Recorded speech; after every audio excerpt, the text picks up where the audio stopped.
되도록 주님 도와주시옵소서. 모든 것 감사드리고 예수님의 이름으로 기도드립니다. 아멘. 네, 토마스 쿤이라는 미국 역사학자면서 철학자가 저 패러다임 시프트라는 단어를 사용했습니다. 그래서 패러다임 시프트가 이게 패러다임 전환이라는 그런 뜻인데, 네, 저게 이제 무슨 패러다임이라는 게 이제 무슨 뜻이냐 하면은 한 시대의 사람들의 그 견해나 사고를 근본적으로 규정하고 있는 인식의 체계, 이것을 바로 이제 패러다임이라고 합니다. 그러니까는 어떤 우리들이 다 공통적으로 생각하는 어떤 생각하는 거에 어떤 큰 틀이 있잖아요. 이걸 이제 패러다임이라고 하는 것입니다. 그러니까 예를 들어서 오래전에 태양이 움직이는 건지 지구가 움직이는 건지 옛날 사람들은 태양이 움직이는 거로 생각했습니다. 그래서 그때는 천동설을 믿고 있었어요. 그래서 그 당시에는 패러다임이 모든 사람들이 다 천동설을 믿고 있었기 때문에 해가 동쪽에서 서쪽으로 이렇게 지면서 해가 움직이는구나 이렇게 생각을 했습니다. 근데 나중에 과학자들이 그것을 이제 밝혀내고 태양이 움직이는 게 아니라 지구가 도는 거다라고 이게 이제 바뀌었어요. 과학자들이 그걸 증명해가지고. 그래서 이 패러다임이 천동설에서 지동설로 이렇게 바뀝니다. 네, 이게 바로 그 패러다임이 바뀌는 거예요.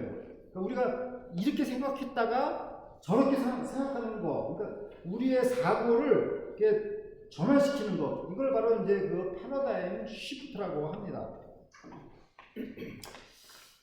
그러니까 이제 오늘 이제 본문 말씀 우리가 읽었잖아요. 여기 보면 바로 왕이 흉측한 악몽을 꿔가지고, 이게 보통 악몽이 아니에요.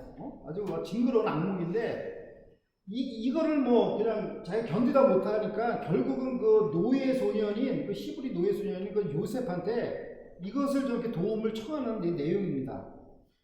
이 바로 왕의 꿈의 내용은 한마디로, 평화로운 시대에 종말이 오고, 아주 끔찍한 세상이 온다라는 그런 내용이에요. 그러니까는 굉장히 이제 비극적인 세상으로 된다라는 그런 내용이죠. 그러니까 이러한 패러다임에 이제 우리가 갇혀 있다 보면은 세상을 바라보는 눈이 굉장히 비관적이 될 수밖에 없습니다. 이 세상은 이제 망하겠구나. 자, 그런데 여기서 오늘 이제 요셉이 등장을 하는데, 요셉의 해석은 아마도 이 같은 내용을 가지고도 새로운 꿈을 꾸게 하는 패러다임 전환이 될 것입니다.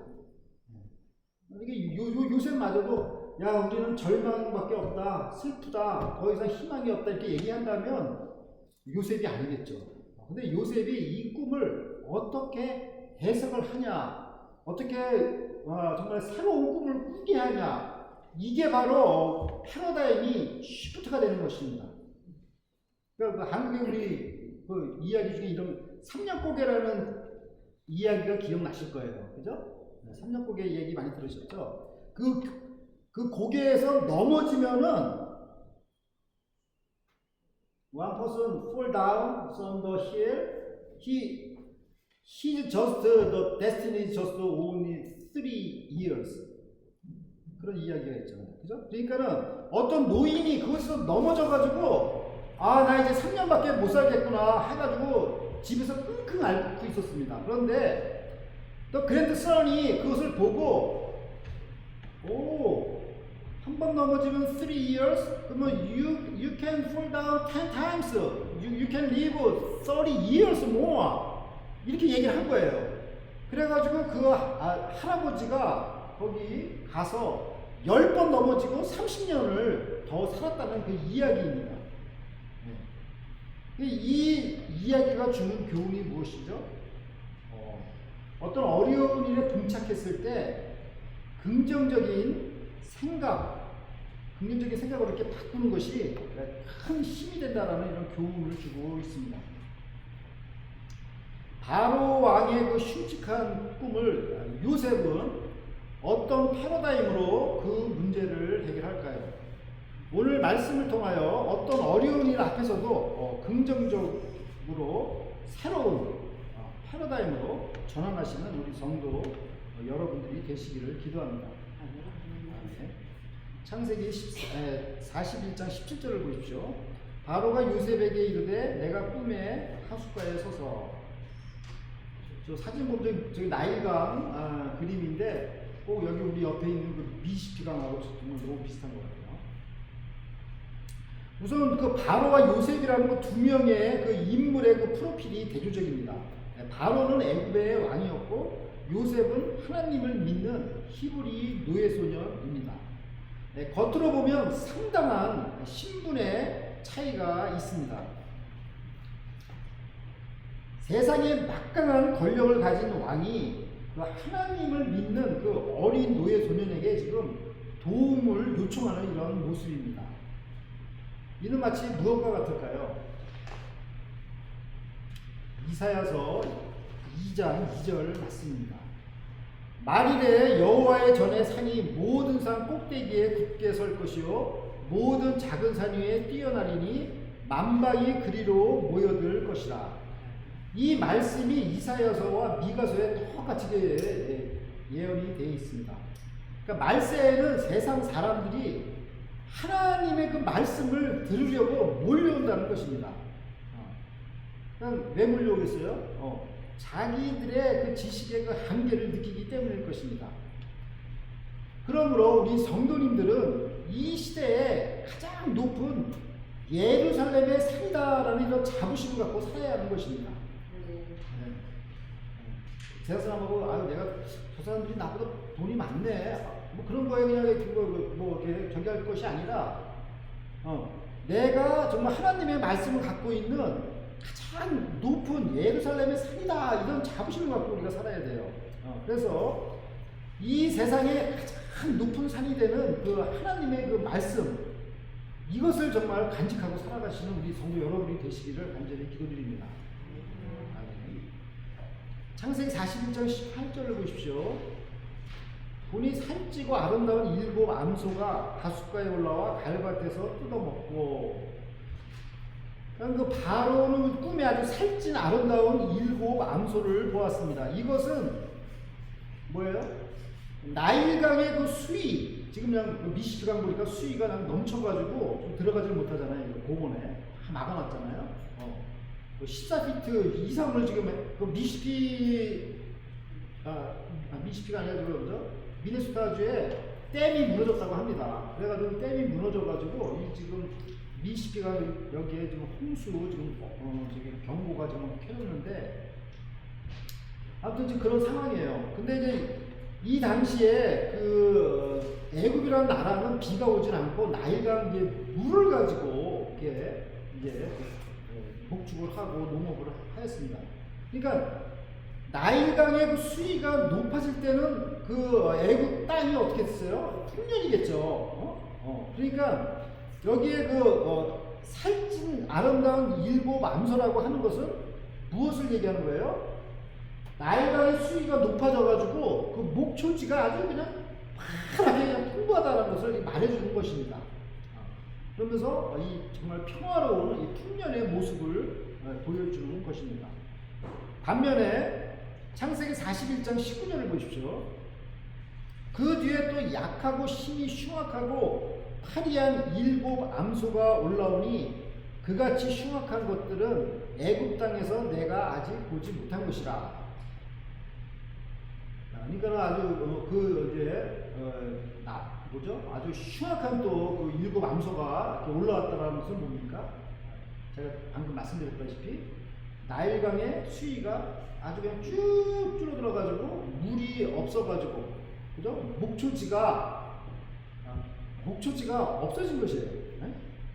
그러니까 먹을 게 없으니까 소들이 이렇게 빼빼 마르지 않았겠습니까?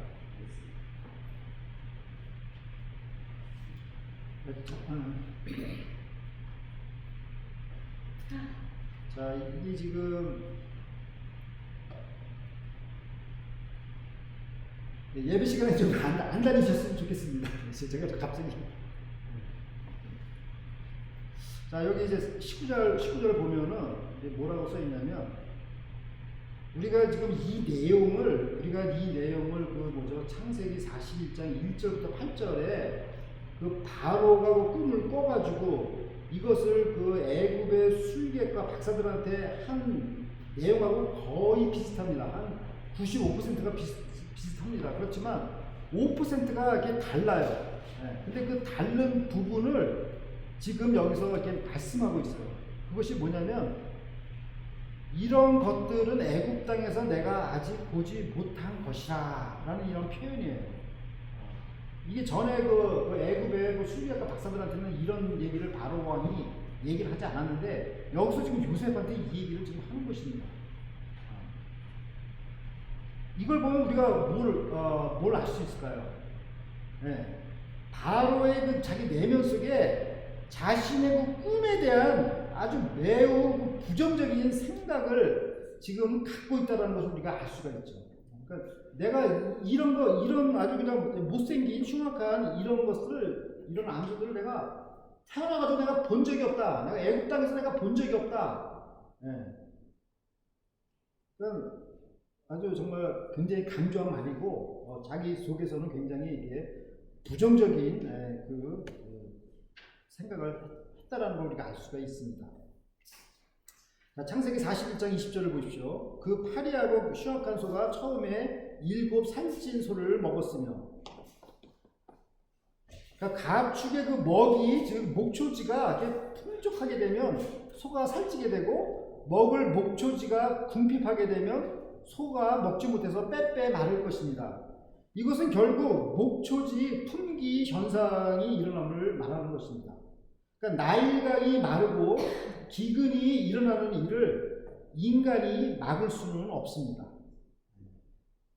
우리 뭐 홍수가 나고 또 토네이도가 오고, 미국에서 이런 것들이 자주 일어나잖아요. 지금 계속해서 일어나는데, 이런 자연재해를 인간이 막을 수가 없습니다. 창세기 41장 21절을 보십시오. 먹었으나 먹은 듯 하지 아니하여 여전히 흉악하더라. 내가 곧 깨었다가. 여기서도 마찬가지예요. 이 먹었으나 먹은 듯 하지 아니하여, 이 표현을 보면 여인 암소가 그걸 먹었으면 배가 부를 거 아니에요. 근데 여기 표현이 먹었으나 먹은 듯 하지 아니했다라는 것이니까, 이게 풍년 때보다 얼마나 더 악한 흉년이 왔다라는 것을 또 의미하고, 또 하나는 뭐죠? 이 표현 역시 그 바로 왕이 술객이나 그 박사들한테 얘기하는 내용이 아닙니다. 그러니까 여기 조금 추가가 된 거죠. 그죠? 그러니까 41장 1절부터 8절에는 이런 내용이 없어요. 먹었으나 먹은 듯 하지 아니에요. 그러니까 이것은 아주 정말 극심한 흉년이 올 것을 지금 예상하는 것입니다. 바로는 이런 아주 부정적이고 흉악한 꿈에서 이렇게 잠을 깬 것입니다. 이것은 바로 경고성 메시지가 담긴 꿈이었습니다. 그러니까 바로 왕한테 워닝 노티스를 누가 주셨어요? 하나님께서 주신 거죠. 자, 우리 도로에서 운전하다 보면 막 스피드 내면서 막 가잖아요. 그러면 이제 폴리스맨이 붙잡아가지고 너 80마일로 가니까 너 70마일인데 80마일이니까 너 티켓을 끊겠다고 이렇게 하면은 우리가 어떻게 해요? 싹싹 빌잖아요. 그죠? 제발 좀 봐달라고. 그러니까 이 경찰에게 워닝 노티스를 주는 이유가 뭐죠? 너 위험하게 지금 운전하니까 조심하라는 뜻으로 주는 거잖아요. 그죠? 뭐 벌칙을 해가지고 너 그냥 벌금을 매기는 게 목적이 아니라 너 운전 조심해서 하라라는 거잖아요. 그러므로 이 워닝 노티스가 이게 어떤 목적이나 결론이 아닌 것입니다. 자, 창세기 41장 22절과 23절을 보겠습니다. 다시 꿈에 보니 한 줄기에 무성하고 충실한 7 이삭이 나오고, 23절 그 후에 또 새약하고 동풍에 마른 7 이삭이 나더니. 그러니까 바로의 그 두 번째 꿈은 이제는 이제 사람이 먹을, 가축이 먹는 그 목초지가 아니라 이제는 사람이 먹을 식량에 대해서 지금 얘기를 하는 겁니다. 그러니까는 식량이 풍족해졌다가 궁핍해짐을 뜻하는 것입니다. 이 말씀 속에는 우리가 풍요로움 뒤에는 기근이 온다라는 그 진리를 우리에게 또한 전하고 있는 것입니다. 전도서 7장 14절 말씀입니다. 형통한 날에는 기뻐하고 공고한 날에는 생각하라. 하나님이 이 두 가지를 병행하게 하사 사람으로 그 장래일을 능히 헤아려 알지 못하게 하셨느니라. 그러니까 사람이 그 형통하거나 뭐 일이 잘 될 때 있잖아요. 뭐 풍족할 때. 요럴 때는 막 자기도 모르게 거만해지기가 쉬워요. 그리고 막 탐욕에 빠지기가 쉬워요. 이런 그 좋은 날이 계속될 것으로 이렇게 착각하게 되죠. 그리고 막 이렇게 흥청망청 이게 하게 됩니다. 그러나 하나님께서는 형통한 날과 공고한 날을 함께 주셨다는 것을 우리가 기억해야 한다는 것입니다. 이게 비단 뭐 물질뿐만이 아닙니다. 그죠? 시간이 많을 때가 있고 굉장히 바쁠 때가 있지 않습니까? 그리고 건강도 마찬가지죠. 건강할 때가 있고 또 몸이 아플 때가 있고. 이게 하나님께서 이 두 가지를 다 주셨다는 것입니다. 그러니까 우리가 지혜가 필요하겠죠. 친구도 마찬가지 아니겠습니까? 친구가 항상 뭐 친구가 있는 게 아니잖아요. 어느 때 떠날 때도 있고, 그죠? 창세기 41장 24절을 보십시오. 그 세약한 이삭이 좋은 일곱 이삭을 삼키더라. 내가 그 꿈을 술비에게 말하였으나 그것을 내게 보이는 자가 없느니라. 그러니까 애굽의 그 술객들은 바로 왕의 꿈을 해석하지 못하였습니다. 이것이 세상 지식의 한계라고 생각합니다. 자, 우리가 이제 오늘 말씀을 우리가 다시 한번 뒤로 정리하면서 세 가지 키워드로 한번 다시 묵상해 보겠습니다. 첫 번째는 워닝 노티스 경고, 두 번째는 웰스 재물, 세 번째는 워드 오브 갓 복음입니다. 첫 번째 경고, 바로 왕은 악몽을 두 번이나 꾸고 잠에서 깨어났습니다. 이는 하나님께서 바로 왕에게 주신 경고의 메시지입니다. 요셉은 바로에게 새로운 꿈을 꿀 것을 제시할 것입니다. 그것은 바로 재난을 대비하는 꿈입니다. 미래의 14년 프로젝트입니다. 우리가 미래를 준비하면서 살면 그 어떤 재난에서도 벗어날 수가 있는 것입니다. 두 번째, 재물입니다. 물질의 풍요와 궁핍은 병행합니다. 이는 마치 주식 가격이 오를 때가 있고 폭락할 때가 있는 것과 같을 것입니다. 이를 간파하지 못하면 노숙자로 살기 쉽습니다. 그렇다고 물질을 꽉 쥐고 구두쇠처럼 살라는 것은 아닙니다. 주님께서 가르쳐 주시는 물질과는 재물을 친구를 사귀는 데 사용하라고 말씀하셨습니다. 그러니까 친구를 만들기 위해서 그 물질을 베풀 때 그것이 나중에 도움이 돼서 돌아온다는 것입니다. 우리 박옥선 성도님의 그 아버님께서는 그 정말 이 세상에 사실 때 많이 이렇게 베푸시면서 사셨습니다. 근데 그 도움을 이제 받지 못하고 이제 돌아가셨습니다. 그러면 그 도움이 누구한테 오겠습니까? 바로 박옥선 성도님 그 자녀들에게 올 줄 믿습니다. 이게 아멘을 안 하세요. 믿습니다. 네.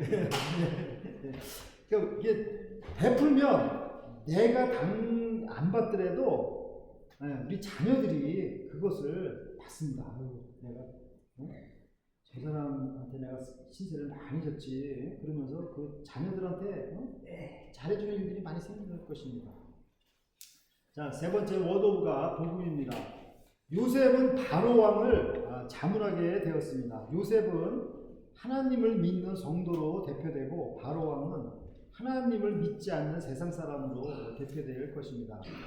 말세에는 세상 사람들이 도움을 얻고자 성도들에게 몰려올 것입니다. 우리가 세상 사람들을 도울 수 있는 것은 요셉이 한 것처럼 복음뿐입니다. 사랑하는 라크로스 세수문교회 성도 여러분, 주님께서는 세상의 종말의 때가 되면 전쟁과 지진과 기근이 일어날 것이라는 경고를 주십니다. 그러나 이것이 목적도 아니고 결론도 아닙니다. 이보다 더 좋은, 긍정적이고 좋은 일이 생긴다고 하셨습니다. 그것은 무엇입니까? 마가복음 13장 8절과 10절입니다. 민족이 민족을, 나라가 나라를 대적하여 일어나겠고 처처에 지진이 있으며 기근이 있으리니 이는 재난의 시작입니다. 10절, 또 복음이 먼저 만국에 전파되어야 할 것입니다. 그러니까 세상에는 그 전쟁과 지진과 기근이라는 이런 비극적인 일들이 많이 일어나겠지만 이러한 징조 후에 먼저 복음이 세상에 다 전파된다는 것입니다. 이것이 복된 소식입니다. 네. 제가 말씀드렸나요? 그 베네수엘라 선교사를 만나가지고 베네수엘라 못 살아서 어떻게 해요? 내가 걱정을 했더니 그 미국 분이신데 무슨 소리 하는 거예요? 그러더라고요. 그래서 내가 잘못 알았나 했더니 지금 베네수엘라의 교회가 얼마나 부흥하고 있는데요. 그러는 거예요. 그러니까는 우리가 생각하는 건 전혀 반대더라고요. 이 선교지는. 그냥 돈이 좀 없다고 해가지고 그게 망하는 게 아닙니다. 오히려 더 그냥 영적으로는 더 리바이벌 되는 그런 현상이 일어나는 거죠. 그러니까 세상에 이 전쟁, 지진, 기근이 일어날 때 오히려 복음이 더 세상에 더 전파되는 그 기회를 갖는 것입니다. 그러니까 기근이 일어나가지고 요셉이 애굽에서 총리가 돼가지고 요셉이 온 세상 사람들이 다 요셉을 알게 됐잖아요. 그죠? 그것과 똑같은 거예요. 그러니까는 재난의 때 예수 그리스도께서 온 세상이 다 알게 된다는 것입니다. 그래서 복된 소식입니다. 그러므로 우리는 풍족할 때나 또 궁핍할 때나 시간과 물질과 건강을 우리가 낭비하지 말고 주님의 복음을 전하는데 힘을 기울여야 합니다. 그러니까 주님의 복음이 전파되는 것이 가장 중요한 것입니다. 오늘 리차드 하트 우리 집사님께서 기도하셨듯이 우리가 주일날만 말씀을 전하는 게 아니라 평일날에도 이 말씀을 전해야 됩니다. 성령께서 우리에게 임하시면 너희가 권능을 받고 너희가 증인이 된다고 했습니다. 그러니까 어떻게 해야 되겠어요? 성령 충만을 받아서 복음의 증인이 되어야 될 것입니다. 우리가 복음을 전할 때 어려운 순간들을 접할 때가 많이 있을 것입니다. 그러나 낙심하지 말고 요셉의 꿈 해석과 같이 긍정적인 자세로 그 패러다임을 전환해야 하는 것입니다. 그래서 정말 어떤 어려운 그 환경 속에서도 정말 그 생명의 양식을 얻으시는 우리 성도 여러분들이 되시기를 간절히 기도드립니다. 다 함께 기도드리겠습니다.